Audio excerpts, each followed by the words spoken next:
মই আজি আমাৰ গুৱাহাটী এডিএমছৰ শ্ব'ৰুমত আহিছোঁ। এডিএমছৰ গাড়ী হয়, আপুনি চাব পাৰে। তো বহুতে বিচাৰিছিল যে এডিএমছৰ শ্ব'ৰুম লাগে গুৱাহাটীত। এতিয়া আপোনালোকৰ সন্মুখত এভেইলেবল গাড়ী আছে। এইবিলাক গাড়ী দেখিছে আপুনি, এখন বাইক হয়। বহুতো বিচাৰি এডিএমছৰ বাইক লাগে। আপোনাৰ কাৰণে বহুত সুন্দৰ বাইক আছে। এই বাইক আপুনি অলমষ্ট 200 কিলোমিটাৰ বাইক চাইছিল। মাই ডিয়াৰ ফ্ৰেণ্ডছ, আপুনি ভাবিব নোৱাৰিব ইমান সুন্দৰ সুন্দৰ এইবিলাক স্কুটি আছে।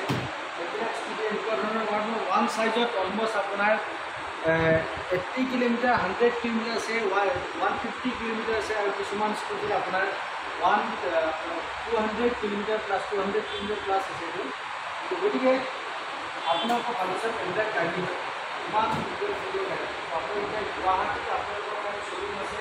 আপোনালোকে যি মডেলিং গাড়ী সকলো গাড়ী আছে, ইলেক্ট্ৰিক হয়। এতিয়া আপোনালোকে নিশ্চয় গম পায় যে পেট্ৰল আৰু ডিজেলৰ গাড়ীবিলাক বন্ধ কৰা গৈ আছে। বহুত গাড়ী বন্ধ কৰিছে, আৰু এতিয়া গভৰ্ণমেণ্টে বন্ধ নকৰিলে আপুনি বা মই নিজে বন্ধ কৰিব লাগিব। বিকজ পেট্ৰল আৰু ডিজেলৰ ইমান হাই লেভেলত দাম হৈ আছে। এতিয়া অলৰেডি দিল্লীত মই জনামতে অলৰেডি কিছুমান গাড়ী বন্ধ হৈছে।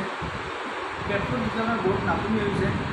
আপুনি মণিপুৰত চাওক, 1 লিটাৰ পেট্ৰল 500 টকাৰ পেট্ৰল নাপায়। তাতে তেওঁলোকে 1 লিটাৰ পেট্ৰল ল'ব কাৰণে 500 টকা দিবলৈ তাতে লাইন ল'ব লাগে। আমাৰ অসমতো সেইটো বহুত হেৰি অপমানি গৈছে। এতিয়া চেণ্ট্ৰেল গভৰ্ণমেণ্টৰ ফালৰ পৰা পেট্ৰল ডিজেলৰ গাড়ীবিলাক এইকাৰণে বন্ধ কৰিব কাৰণে গৈ আছে। আপোনালোকে নিশ্চয় গম পাই আছে যে পলিউশ্যন কিমান হাই লেভেলত পলিউশ্যন হৈ আছে। এতিয়া পলিউশ্যনৰ কাৰণে বৰ্তমানত 25-30% মানুহৰ বেমাৰ পলিউশ্যনৰ কাৰণে হৈ আছে। এই পলিউশ্যন নাইকিয়া কৰিবৰ কাৰণে গভৰ্ণমেণ্টে ফাৰ্ষ্টত চাইলেণ্ট টেষ্ট কৰিব কাৰণে বিচাৰে। সেইকাৰণে আমাৰ গুৱাহাটীত ইলেক্ট্ৰিক যিবিলাক বাছ চলি আছে, সকলো বাছে আপুনি ইলেক্ট্ৰিক হয়, গ্ৰীণ বাছবিলাক। জানুৱাৰী 2026ৰ পৰা আমাৰ চিটিত এখনো আপুনি বাছ চিটি বাছ দেখা নাপাব। কাৰণ গভৰ্ণমেণ্টে টোটেলি বন্ধ কৰি আছে পলিউশ্যনৰ কাৰণে। সেইটো কাৰণে এতিয়া যিবিলাক গাড়ী চলিব সকলো ইলেক্ট্ৰিক হয়। আৰু আপোনালোকে গম পায় আজিকালি এইটো পেট্ৰল ডিজেলটো গাড়ীটো দূৰৰে কথা, যিবিলাক গাড়ী নতুন বনাইছে সকলো ইলেক্ট্ৰিক গাড়ী হয়। আৰু তাতে আপোনাৰ JCB ডাম্পাৰ পৰ্যন্ত ইলেক্ট্ৰিক হৈছে। গতিকে আপোনালোকৰ সন্মুখত গুৱাহাটীত আজি ইমান সুন্দৰ স্কুটি বাইক এডিএমছে আপোনালোকৰ কাৰণে প্ৰভাইড কৰিছে।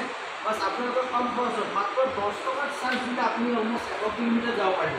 এতিয়া আপুনি সামান্য কিছুমান স্কুটিত যদি আপুনি 100 কিলোমিটাৰ যাব বিচাৰে, আপোনাৰ অলমষ্ট 200 টকা তেল লাগিব। গতিকে 200 টকাৰ তেল ক'ত আপুনি 10 টকাত গ'ল। 10 টকাত যদি আপুনি 100 কিলোমিটাৰ যাব পাৰে, তেনেহ'লে আপুনি 200 টকা পইচা কৰিব কাৰণে আপোনাৰ দৰকাৰ নাই, আপুনি ছেভ কৰিব পাৰিব। গতিকে আপোনাৰ ল'ৰা ছোৱালীক আপুনি ছেভ কৰিব পৰা, ল'ৰা ছোৱালীৰ কাৰণে যিবিলাকৰ ল'ৰা ছোৱালী স্কুলত বা কলেজত পঢ়ি আছে, আপুনি নিশ্চয় গম পায় যে কিছুমানে গাড়ী দিব বিচাৰে, নিজৰ ল'ৰা বা ছোৱালীক স্কুটি দিব বিচাৰে। আপুনি কম স্পীডৰ স্কুটি বা বাইক আপুনি ল'ৰা ছোৱালীক দিয়ক, তেওঁলোকে নিজে স্কুলৰ পৰা আপডাউন কৰিব পাৰিব। হয়তো তেওঁলোকৰ পূৰা মাহটো যদি স্কুল কলেজৰ পৰা অহা যোৱা কৰে, তেতিয়া 150 বা 200 টকা তেওঁলোকৰ বিল আহিব।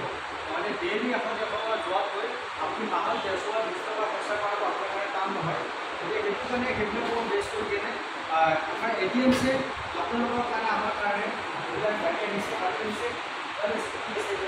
আজি এখন স্কুটি অলৰেডি যাব অলপ পিছতে, আৰু এইবিলাক আনিছে। মই এইখনৰ ওপৰত আগতো মই আপোনাক উঠি কিনে দেখাইছিলোঁ। এইখন গাড়ী এনেকুৱা গাড়ী হয়, আপোনাক চাওক ইয়াতে এইটো কেৰি আছে, ইয়াত যদি আপুনি ফ্ল'ৰ আপুনি ভাঙিব নোৱাৰে, দেখিছে আপুনি চাওক এনেকুৱা ধৰণৰ। ইয়াতে অলমষ্ট 4 কুইণ্টেল মাল উঠাব পাৰে। যিবিলাকে ফেৰি কৰে তেওঁলোকৰ কাৰণে বহুত ভাল হয়। আৰু এইখনটো গাড়ী মই নিজে লৈ আছোঁ, কাৰণ মোক বহুত ইম্পৰ্টেণ্ট হৈ আছে এইখন গাড়ী, বহুত গতি মই লৈ আছোঁ। আপোনালোকে নিশ্চয় দেখা পাব।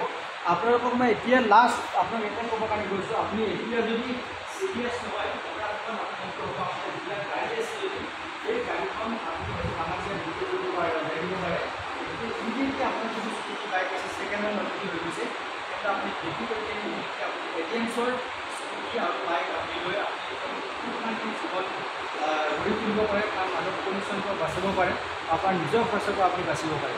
তো এইখিনি কৈ কিনে মই আজি ভিডিঅ' সামৰণি মাৰোঁ। চিৰাজক চাইনিং